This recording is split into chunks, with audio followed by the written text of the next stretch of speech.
Ce projet podcast est une initiative créée et proposée par la SBL de Podcast Factory Org avec le sponsor de Transforma Bruxelles Innovation Playground. Et vous retrouvez tous les épisodes sur le site whatsyourstory.be. You're listening to the Podcast Factory. Bienvenue pour un nouvel enregistrement de votre podcast sur les passions au travail et les ressources humaines, HR Meetup. Et aujourd'hui, j'ai quelqu'un avec qui j'ai fait connaissance via LinkedIn. Et puis, j'ai surtout vu et pressenti un passionné. J'avoue qu'avoir pris le temps de faire connaissance avec toi, Grégory, eh bien, j'ai vite été confirmé dans mon pressentiment de passion. Ouais. Donc, merci de me rejoindre chez Transforma. Avec plaisir. Alors, on a parlé podcast, même une formation sur le podcasting. Ouais. Peut-être que ça va te stimuler à en faire un jour, qui sait. Bah, c'est dans les projets, pas tout de suite, mais ouais, d'office. Alors là, du coup, on va passer à l'exercice pratique. On va carrément faire une interview podcast. Nickel. Donc, c'est à la fois un exercice, mais aussi une interview à HR Meetup passion, parce que c'est ce qui m'intéresse chez les gens, c'est leur passion. Et quand j'en vois avec des vraies passions bien vivantes, j'ai envie de les partager.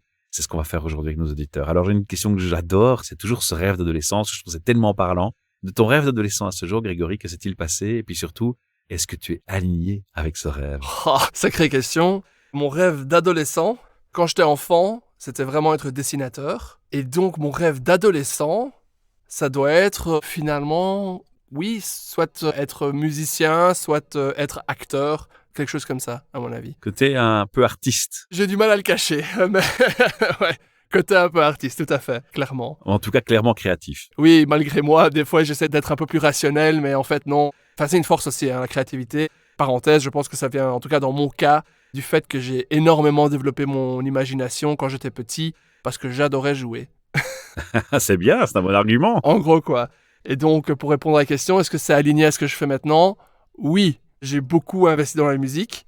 Finalement, j'ai fait 7 ans d'improvisation théâtrale aussi, et j'aime beaucoup l'art de la parole et la performance, et ça m'est fort utile quand je coach donc les francophones à pitcher en anglais, qui est maintenant mon focus principal, on va dire. Est-ce que ton rêve a guidé un choix d'études? Parce que justement, moi, c'est la question que je me suis posée, c'est quand j'ai vu ce que tu faisais, je me dis, tiens, est-ce que c'est un prof de langue à l'origine? On va se concentrer un peu maintenant sur le chemin, rapidement, pour comprendre. Je crois que ça a un rôle, hein? Ah, tout à fait. Mon chemin, en tout cas, il est bien unique. Ma mère est anglaise, mon père est grec, je suis né à Bruxelles. J'ai grandi du côté de Molenbeek, avec un public très international. J'ai vraiment eu plein de langues, plein de sons dans mes oreilles depuis un très jeune âge. À en croire ma mère, mon premier son était de la musique.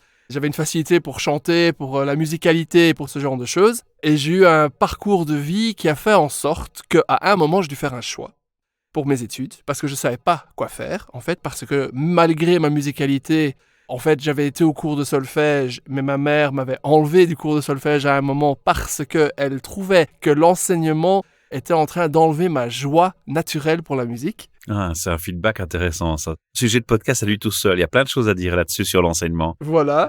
Finalement, j'ai toujours chanté, chantonné, aimé ce genre de choses.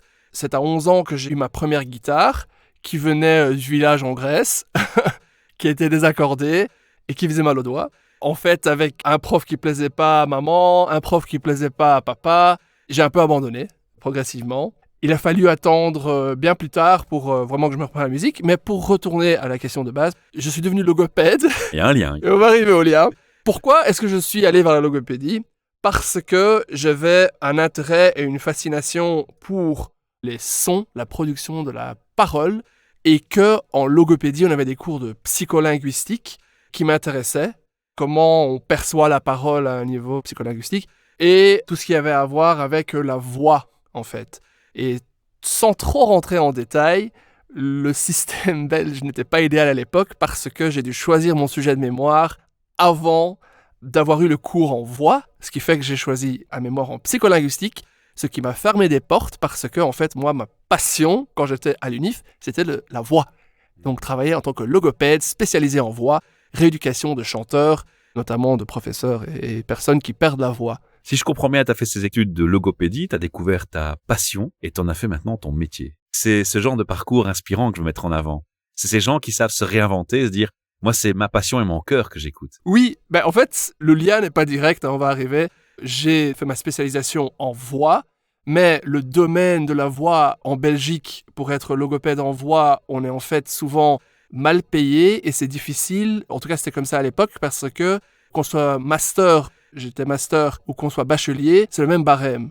Et donc, sans trop rentrer dans le détail, mais même Saint-Luc à l'époque, en tout cas, allait payer un master à un niveau de bachelier. Enfin, c'était assez compliqué. Et donc, moi, ma stratégie qui a fait, en fait, qui je suis, c'est que j'avais une passion pour la musique. J'avais une affinité pour la musique, j'avais tous ces talents, mais je ne les avais pas développés. Quand j'étais en Master 1, j'ai pris une décision consciente. Je me suis dit, j'aime bien la voix, je veux travailler dans quel secteur ? Et à l'époque, j'ai pris la décision de travailler dans le secteur artistique. Et donc, je me suis formé. Je me suis dit, j'ai envie de développer les compétences de performance pour pouvoir aider les comédiens et les chanteurs, mais aussi, du coup, moi-même devenir comédien et chanteur, parce que j'avais, en fait, ça en moi. Quand j'ai vu la formation podcast, tu avais déjà un bon bagage son. Hein, j'ai un bon bagage c'est clair. son. Ouais. Qu'est-ce qui s'est passé quand j'étais en Master 1 et que j'ai réalisé que je voulais travailler dans la voix et que, en fait, j'avais commencé donc la guitare, finalement, je l'ai commencé quand j'avais 18 ans. Donc, j'étais pas encore super compétent. En fait, j'avais pas envie de me catapulter sur scène comme beaucoup l'ont fait sans avoir vraiment mérité ma place, entre guillemets. Et donc, moi, je me suis dit, comment est-ce que je vais me former ? Et je connaissais pas l'IMEP à l'époque, qui est une école Performing Arts, on dit en anglais, donc les arts du spectacle, en gros. Et j'ai fait ma propre version. Comment est-ce que je vais continuer à aller à l'UNIF et me former avec une qualité en Belgique en payant peu d'argent ? J'ai fait l'académie en chant lyrique, j'ai fait le solfège, j'ai fait l'improvisation théâtrale. J'avais besoin de me former, j'avais besoin de continuer la transmission de savoir, parce qu'en fait, que ce soit en tant que logopède ou en tant qu'enseignant, etc., il faut transmettre le savoir. Et donc, en fait, je suis tombé dans l'enseignement. C'est un peu ma mère qui m'a vite encouragé à trouver du travail, n'importe quoi, il faut dire. Et donc, je suis anglophone, c'est ma langue maternelle. Et étonnamment, il y avait une pénurie pour les profs à l'époque. Donc, c'est à quoi, il y a 10-15 ans maintenant. En gros, je me suis retrouvé à être prof d'anglais du jour au lendemain pour faire un remplacement. Et quand j'avais fait ma lettre de motivation, c'était vraiment, en gros, j'ai fait de l'impro, j'ai fait des cours particuliers, on met les deux ensemble, je peux donner cours d'anglais. Et ça a fonctionné. Ce qui était intéressant, quand on est prof, c'est qu'on a très peu d'heures où on est obligé d'être à l'école. Et moi, ça me donnait en fait la possibilité de préparer mes cours et faire mes corrections, etc., quand j'en avais envie. Donc, ça me donnait la possibilité de faire, par exemple, 3 heures de chant par jour. Et tes passions, quoi. Et mes passions, et développer, et devenir compétent dans ce qui me tenait vraiment à cœur à l'époque, qui était vraiment la performance. Malgré tout aussi, passion, transmettre artistique. Et vivre à fond et transmettre, en fait. Parce que, comme, j'ai certaines affinités pour tout ce qui est performance, parole, langue, chant, etc., j'arrive aussi à le transmettre. J'ai travaillé dans une école de musique pendant 5 ans, où j'avais des enfants de 5 ans, ou des personnes de 55 ans ou 60 ans. Et arriver avec mon background de logopède et toutes mes connaissances, et le fait que moi-même, j'ai commencé la musique assez tard, mais que j'ai certaines capacités naturelles, j'ai envie de dire, de pouvoir un peu faire, aller en anglais, du reverse engineer, donc savoir qu'est-ce que moi j'ai fait en fait pour pouvoir y arriver. Rétro-analyse. Voilà, rétro-analyse. Et donc, par exemple, la justesse, je sais corriger la justesse. Par exemple, peut-être mieux qu'un prof de chant, parce que je comprends comment ça fonctionne. En gros, quoi. Tu me tends la perche pour faire la transition parfaite. Ce qui m'intéresse dans la démarche, c'est de se rendre compte qu'en fait, tous les passionnés arrivent souvent à un constat qui est similaire. Il y a je retiens la volonté de transmettre. Ouais. Ça, c'est quand même propre aux gens bien passionnés qui ont été très loin dans la recherche de leur passion et de la vivre à fond. Et puis, à un moment donné, quand tu acquiers une expertise, tu commences à déceler les failles des systèmes et les écarts et les écueils. Un constat négatif au départ permet aussi de se dire, je veux apporter ma solution. Qu'est-ce que je vais faire moi pour répondre à finalement ce que j'identifie, non pas comme un problème, mais comme un besoin. Ouais. Il y a un besoin. Et ce que tu m'as dit au téléphone, c'est ça. Ouais. C'est la première chose que tu essaies de me communiquer. C'est que tu as identifié un besoin. Ouais. Et ça m'intéresse parce que justement, on est dans un podcast sur les ressources humaines, les passions au travail. Et dans les ressources humaines et dans le monde des entreprises, on est dans un pays trilingue. Tu l'as dit, Bruxelles est une capitale multiculturelle. Ouais. Et en entreprise, la langue usuelle, c'est l'anglais. Et là, toi, tu es anglophone natif et tu vas donner des cours d'anglais. Tu vas faire un constat. Ouais. Et c'est là où on va arriver au sujet de ce podcast. On va parler de l'anglais. Ce que j'ai remarqué en tant que logopède, en tant que native speaker, c'est que en fait, il y a une différence claire entre le fait d'apprendre l'anglais et le fait de le parler. Quand on regarde l'anglais et le français, on voit qu'il y a des similitudes et des différences, et que si on veut être stratégique, on doit les constater et développer une stratégie sur base de ces similitudes et ces différences. La similitude entre l'anglais et le français, elle se trouve au niveau du vocabulaire. Il y a la notion donc de mots cognats, donc ce sont des mots qui ont une origine commune, par exemple le latin, et il y en a énormément en anglais et en français. On voit l'étymologie des mots et on comprend. même pas l'étymologie. Il y a des mots qui sont identiques à l'écrit, mais qui se différencient uniquement par la prononciation. Ça aussi, juste. Communication, communication. Fracture, fracture. Même les prénoms. Albert, Albert. Quand on voit ce qui est proposé typiquement, eh bien, on a peur de la plus grande différence entre l'anglais et le français, finalement, qui est la prononciation. C'est vrai que la difficulté, moi j'ai une difficulté avec l'anglais, c'est vrai, c'est souvent la prononciation. J'organise des masterclass où le but est de dédramatiser vraiment le cerveau, j'ai envie de dire, du francophone par rapport à l'anglais, par rapport au fait de parler anglais. Et il y a un phénomène culturel qui est probablement omniprésent, donc le fait que les francophones aient du mal à parler anglais, que les anglophones aient du mal à parler français, c'est probablement dû au fait qu'ils se sont livrés des guerres pendant des centaines d'années et qu'on imagine mal Emmanuel Macron faire « I'm the French President » avec un accent comme ça. Une partie culturelle. Il y a une partie, je pense, au niveau de la prononciation, j'ai envie de dire, véhiculée par les médias. Par exemple, le président Trump n'existe pas, c'est Trump. La prononciation qui est véhiculée. Il y a un autre phénomène qui est en fait en anglais. Si vous parlez trop bien anglais, on va se moquer de vous. Ah bon? Donc un francophone qui va trop bien parler anglais, on va croire qu'il se la pète un peu. Ouais. Donc ça, c'est quelque chose qui existe. Et puis finalement, c'est les stratégies d'apprentissage. J'ai envie de rajouter l'écoute. Alors pourquoi je parle de ça? Je constate donc, vivant en Flandre, que les néerlandophones ont une approche par rapport aux francophones et l'anglais totalement différente. Ma fille a 14 ans, elle parle déjà mieux anglais que moi à l'âge adulte. Mais elle est baignée, c'est-à-dire que les films sont sous-titrés et ils gardent déjà beaucoup plus de films en langue native, donc il y a plus d'écoute. Et qui dit plus d'écoute, dit plus d'apprentissage par l'écoute. Et ça, c'est un aspect qui me semble important aussi. Alors, plusieurs choses à dire à ce niveau-là. Premièrement, j'ai envie d'en vraiment parler, c'est la différence entre les langues à stress et les langues syllabiques. Donc, quand on est dans de la communication en français, pour augmenter son intelligibilité, on doit augmenter la régularité entre les syllabes. Un regroupement de syllabes en français existe, on peut dire « est-ce que », mais si on veut augmenter l'intelligibilité, on va dire « est-ce que tu peux répéter ce que tu viens de me dire ?» Ça, c'est la stratégie de communication francophone. Les Espagnols font la même chose, il y a d'autres pays qui font la même chose. En anglais, c'est pas du tout comme ça, et le néerlandais fonctionne de la même façon. Il faut avoir une régularité au niveau des accents toniques. Et donc, en anglais, par exemple, on va dire « Sorry, could you repeat that for me, please ?» Alors, pourquoi est-ce que j'en parle? Parce que c'est hyper important. Ça va créer quelque chose qu'on appelle les reductions. Les reductions, pour comprendre ce que c'est les contractions qu'on n'écrit pas. En gros, ce phénomène de reduction, c'est une des choses qui explique que les francophones galèrent avec l'anglais. C'est en fait que quand on dit par exemple « Do you know what I'm talking about ?»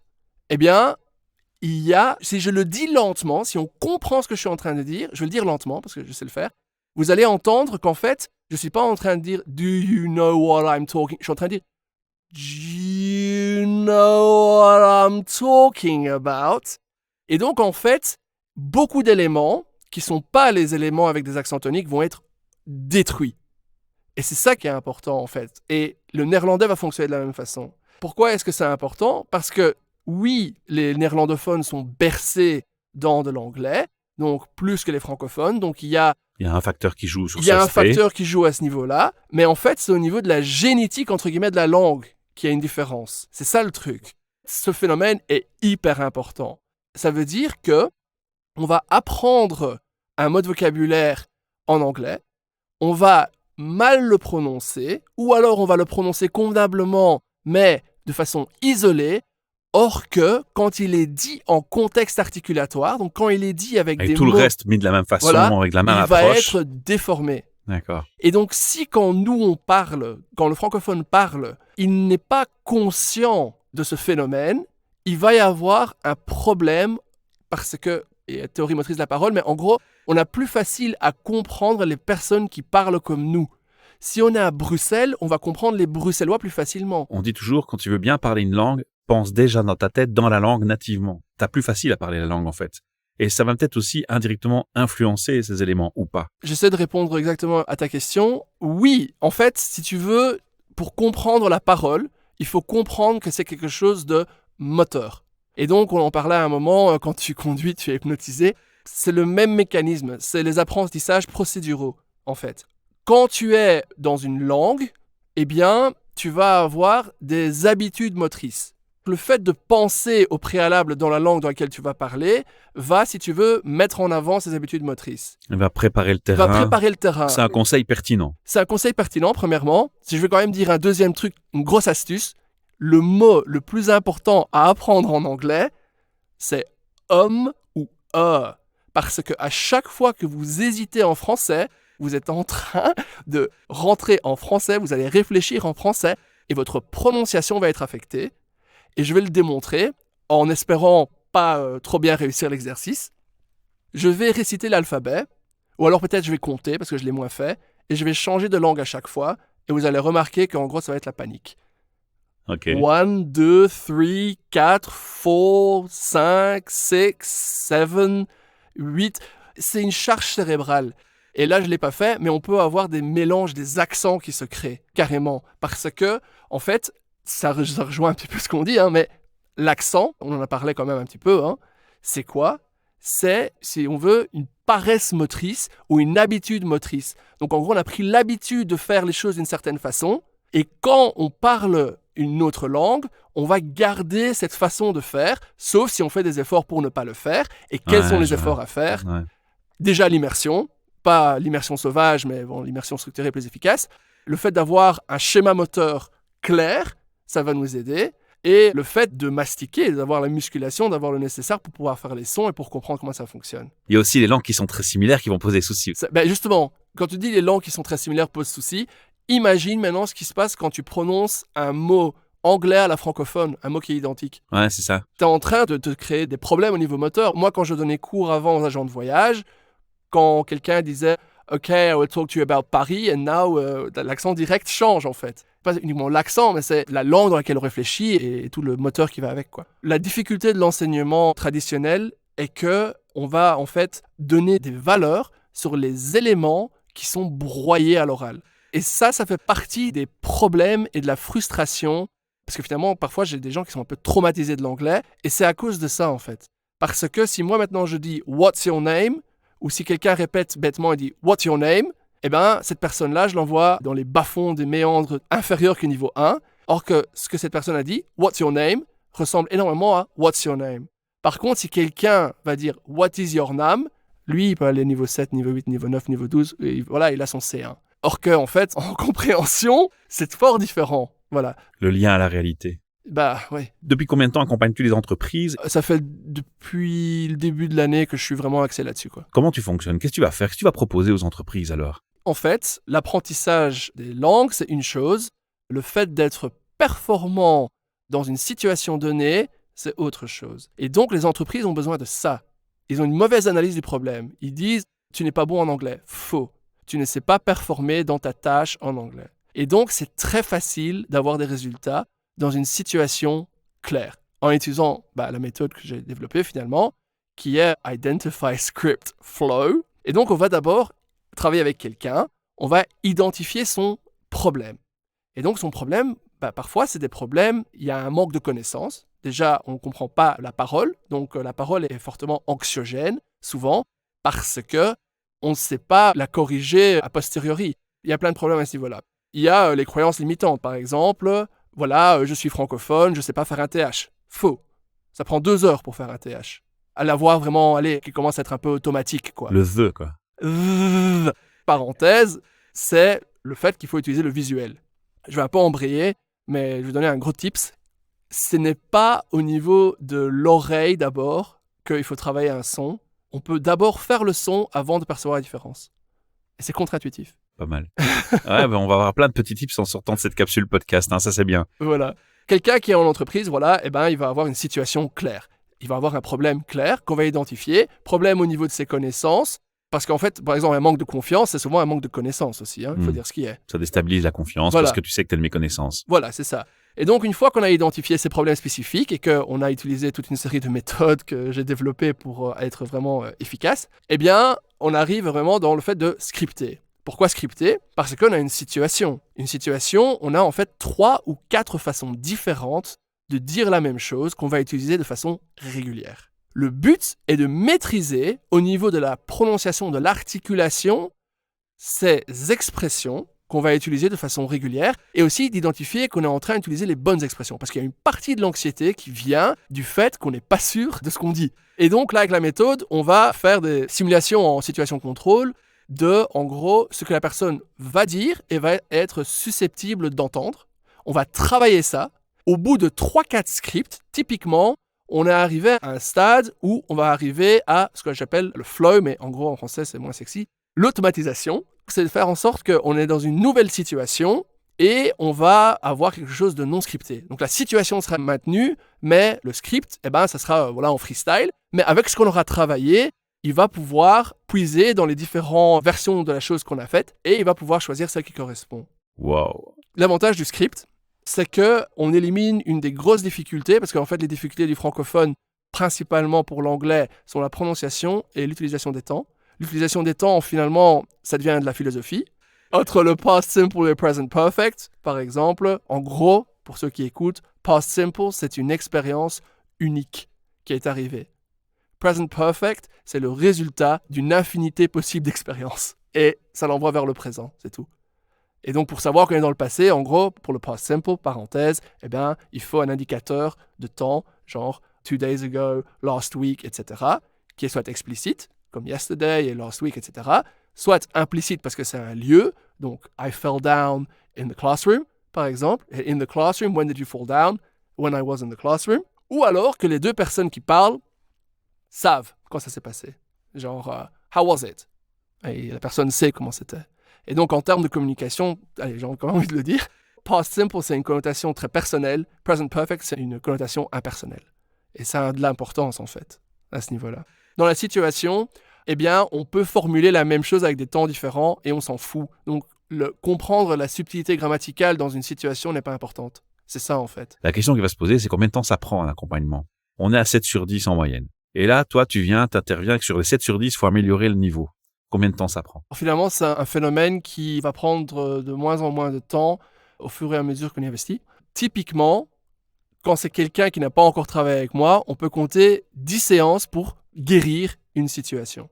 Mais la prochaine situation, on peut peut-être compter 6 séances. Et la prochaine, on peut peut-être compter 4 séances. Et typiquement, une fois qu'on a fait 3 situations, on commence à avoir un tel effet de transfert que c'est même plus nécessaire de continuer, quoi. En fait, ce qu'il faut, c'est comprendre la logique et le raisonnement de travail et d'amélioration. Une fois qu'on l'a comprise, on l'assimile, on installe le changement et pour le rendre pérenne, il suffit de mettre en place des processus de fonctionnement mental. Ouais. Et puis après, le reste des lacunes, ce sera du vocabulaire et de la conjugaison à réétudier. En gros, mais en fait, l'avantage, c'est aussi que le travail que je fais, on améliore la perception.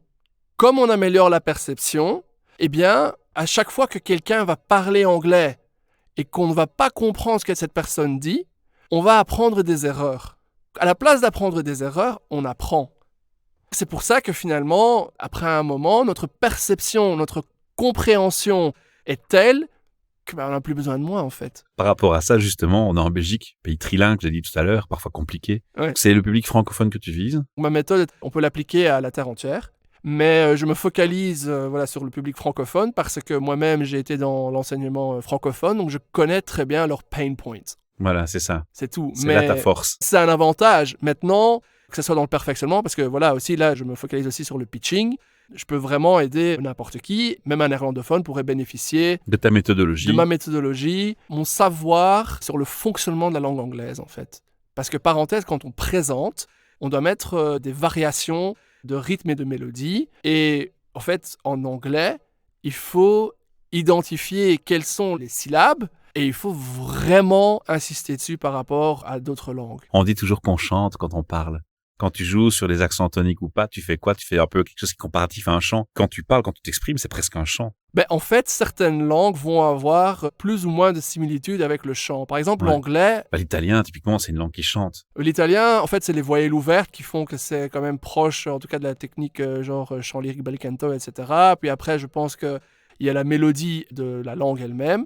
Mais l'anglais, par exemple, va se comporter un peu comme de la musique parce que, je ne sais pas à quel point j'ai été clair, mais il y a des syllabes fortes, des accents toniques, et il y a des mots qui vont se grouper autour de ça. Et donc, c'est comme quand on chante. Ouais, c'est ça. Une langue qui va peut-être moins chanter, c'est peut-être un préjugé de ma part, mais l'allemand, Je sais que pour certaines personnes, que ça va moins chanter. Je connais pas assez bien l'allemand pour vraiment émettre un commentaire. J'ai déjà dû chanter en allemand. Et moi, ce que je dirais par rapport à l'allemand, c'est qu'en fait, c'est une langue qui peut être très agressive ou très douce. Exact. Et ça vient principalement d'un concept à mes oreilles qui s'appelle le délai d'établissement du voisement, le voice onset time, qui est en gros l'espace qu'il y a entre la mise en vibration d'une voyelle et la création de, par exemple, un P. Et comme il y a de l'air en allemand, entre les deux, ouais, pardon, ça peut être assez doux. Mais si l'allemand, l'attaque de la voyelle est trop forte, alors ça peut être très dur. Pardon. Ouais, je vois. Alors, en attendant que tu crées ta chaîne, que tu prépares ton projet podcast, on va donner un élément très important parce qu'on arrive à la fin de cette interview passion. C'est comment est-ce qu'on peut te contacter. Donc moi, j'ai été écouté. Là, je sens que ouais, le good vibe, il est là, quoi. T'es un passionné. Je sais qu'un mec comme toi, je mets dans ma boîte, ça change la donne, c'est clair. Comment je te contacte? Je suis très actif sur LinkedIn. Et autrement, mon site internet, gvetascollins.com. Super, on mettra tout ça dans le texte du podcast. On va de toute façon mettre dans le texte du podcast un lien et les personnes qui nous auront entendu peuvent te laisser un message vocal. Alors pourquoi pas avec un exercice anglais pour te le soumettre. Moi, j'ai simplement envie qu'ils me disent « thank you ». Ça marche, on passe le message. Mais en tout cas, s'ils ont le courage de s'enregistrer, de l'envoyer, s'ils nous disent qu'on peut partager, on partagera sur les réseaux sociaux. Si pas, on enverra en privé, tu peux répondre. On a un rituel de clôture aussi classique. C'est 3 questions purement RH parce que c'est quand même notre public qui nous écoute. On a aussi envie de te demander comment toi, avec ta position et ton vécu et ton histoire, tu vois ce monde RH. Donc on a 3 questions très particulières. La première, c'est comment tu définirais un RH, toi? C'est des personnes qui sont censées apporter le nécessaire pour que les employés d'une boîte aient l'impression de s'épanouir dans la boîte, je dirais. Donc c'est le côté humain que tu retiens. Ouais. Deuxième question, c'est un effet waouh. Un endroit où tu vas pour une prestation ou des gens que tu rencontres. Malgré toi, tu peux pas t'en empêcher. Le premier mot qui te vient dans la tête, c'est waouh, je suis bluffé. C'est des gens ou des situations, des lieux qui t'inspirent. J'ai un moment waouh clair de ouf en fait. Vas-y, partage. Ça faisait quoi? Ça faisait 1 an ou 2 que je jouais la guitare. Et il faut savoir que le niveau psychomotricité, chanter et jouer la guitare en même temps, ça prend du temps. Mais j'étais au Delirium. J'étais jamais monté sur scène. Il y avait une jam au Delirium. Je m'étais inscrit pour monter sur scène. Arrive le moment de jouer. Je me souviens que juste avant moi, il y avait des gars. Je me disais, putain, ils sont pros, quoi. Je joue une chanson qui n'existe pas parce que j'avais envie d'improviser. Et j'avais dit au batteur, fais un petit boom-tchak 4-4. J'avais un riff dans les doigts. J'avais jamais vraiment joué devant un public et je ne connaissais pas la fin de la chanson. Je suis monté sur scène, j'ai improvisé une chanson. Et après, j'en ai improvisé une autre. À mon souvenir, en tout cas, c'était dingue parce que je descends de la scène et groupies quoi. C'était un moment assez mémorable. La première fois que je monte sur scène, je joue quelque chose qui n'existe pas et le public aime bien. Prendre prise de conscience qu'en fait, quand on laisse la spontanéité et la passion s'exprimer, tout va bien. On va dire ça. C'est peut-être un chouette message à passer en entreprise, effectivement. Laissez place à vos passions, à vos émotions. Et si tu devais justement passer un message aux directeurs d'entreprise, aux patrons, aux DRH qui nous écoutent, tu auras envie de leur dire quoi pour changer le monde des sociétés? Je pense que si on veut améliorer le long terme, on doit avoir des objectifs à long terme et que les actionnaires ont des objectifs à court terme. Et donc, ça crée beaucoup de problèmes en entreprise à un niveau plus sustainable. Sur la cohérence aussi, entre autres. Ouais, je suis assez d'accord avec toi. Et c'est vrai qu'il y a pas mal de paradoxes entre le business, l'ADN de l'entreprise et puis finalement l'aspect gain derrière. Parce que ça reste une société capitaliste, qu'on le veuille ou non. Mais en fait, c'est ça le problème, c'est que le capitalisme, c'est pas ça. Ça, c'est shareholder capitalism, comme on dit en anglais, et c'est une autre chose. Moi, maintenant, je suis entrepreneur. Je vois que finalement, on doit mettre un investissement avant d'avoir la récompense à long terme. Si moi, maintenant, je m'attendais à avoir des résultats dans les 2 mois, je ferais du mauvais travail, en fait. C'est construire sa maison sur du roc et pas sur du sable. Pas mal. J'aime bien la métaphore. Sympa. C'est une des premières fois qu'on me donne ce type de feedback et c'est chouette. Ça prête à pas mal de réflexions. Grégory, je te remercie. Chouette partage de passion, chouette moment d'échange. J'invite les auditeurs et auditrices à ne pas hésiter à te contacter. 2 appels téléphoniques, la formation, les échanges qu'on a eus et ce podcast. J'ai appris énormément. J'ose même pas imaginer la capacité de ce que je vais apprendre si je suis ton podcast quand il sortira. Et si on fait appel à toi en entreprise, je pense qu'il est évident qu'on va apprendre beaucoup de choses. Merci. N'hésitez pas, chers auditeurs et chères auditrices, abonnez-vous à ce podcast. Comme ça, vous ne manquerez pas les prochains épisodes. On est présent sur la majorité des bonnes plateformes de podcast. Et il y a bien entendu ce fameux répondeur. Et il ne vous mangera pas. Le micro ne mord pas. Welcome pour les feedbacks donc. À bientôt. You're listening to the Podcast Factory. Ce projet podcast est une initiative créée et proposée par la SBL de Podcast Factory Org avec le sponsor de Transforma Bruxelles Innovation Playground. Et vous retrouvez tous les épisodes sur le site whatsyourstory.be.